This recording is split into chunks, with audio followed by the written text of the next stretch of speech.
Single ভাই সবার লোকে দিয়ে মাইয়া গিয়ে ছবি তোলে আর আমগুলো লোকে কেউ আয় না। কি আর করবো, কষ্ট পাওয়া লাভ নাই, কারণ আমরা সিঙ্গেল দিন কাটাই। এদিকে আমি টায়ার ঢিল্লা দিয়া বন্ধুর লোকে শয়তানি করি, আবার চিন্তাও করি কোন সময় জানি টায়ার হায় উপরে করে হায় যায় মরি। আমরা আর কি ডুবামো, আমরা উপরে খারে এনে ফিল, কারণ পুরো সুইমিং এর ভিতর খালি মাইয়া করে কিল কিল।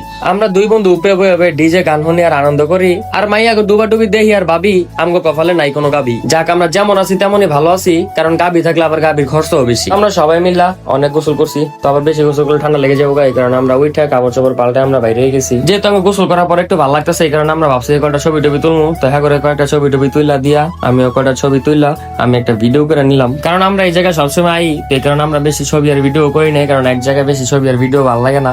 অনেক মানুষ দেখি মানে এক জায়গার মধ্যে এক ড্রেস পরে অনেক ছবি তোলে, তো আমরা যেহেতু সবসময় আই, তো আমাকে এক জায়গার মধ্যে এত ছবি তোলার কোনো দরকারই নাই। তো এদিকে আমি রুম গুলা ঘুরে ঘুরে দেখতেছিলাম, আর সবগুলো রুমই বুকিং হয়ে গেছে গা, কোনো রুমই খালি নাই। তো প্রত্যেকটার ভিতরে যেহেতু মানুষ, তো ভিতরে আই তো একটু আনইজি লাগে, তো এই কারণে প্রত্যেকটার ভিতরে যাই না, বাইরে দিয়ে ঘুরা সবগুলো দিয়ে খেয়ে পড়লাম। তো আমরা বেশি দেরি করি নাই, আমরা এখন সবাই বাইরে গেছি গা। তো যে যে বাতাসে ছবি টবি তুললাম, আমরা এখন যাবো গা, কারণ এখন প্রায় 5টার মতো বাজে, তো সিবাদ আবার বাইক কিনতে যাবো, তো এই কারণে তারা বেশি। তো আজকের ভিডিওটা এই পর্যন্ত দেখছে, সবাই ভালো থাকবেন, আল্লাহ হাফেজ।